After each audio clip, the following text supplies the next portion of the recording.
Bu yumuşaq, balaca pizzalar gözlədiyimdən də dadlı alındı. Tam bir piknik reseptidir.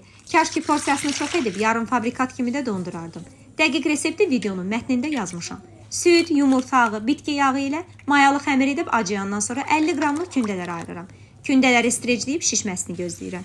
Həmişəki kimi yenə lazım olan ərzaqları bazarstore.az-dan sifariş etdim. Baxdım ki, saytda müxtəlif məhsullara piknik üçün lazım əşyalara endirim var. Sifariş etdim, kuryer təyin olunan vaxtı qapımıza qədər çatdırdım.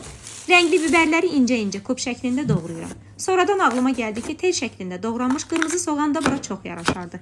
Bunu yoxlasaz fikirlərinizi bölüşərsiniz. Pizzalar quru olmasın deyə sos əvəzi mayonez, ketçup, oregano qarışdırıram. Stəkanı duru yağa batırıb, tək hərəkətlə şişmiş kündələrə bastırıb, içliyi üçün yer ayırıram. Sousu qaşıqla yayıb içliyi doldururam. 2 çeşid etdim, sosiskalı və toyuqlu. Üzərinə mozzarella səpib alt-üst rejimdə bişirirəm. İndidən deyim ki, etsəz evdən çıxana kimi uşaqlar yeyib bitirəcək. Maraqlıdır, bəs siz nələr hazırlayırsınız piknikə gedəndə?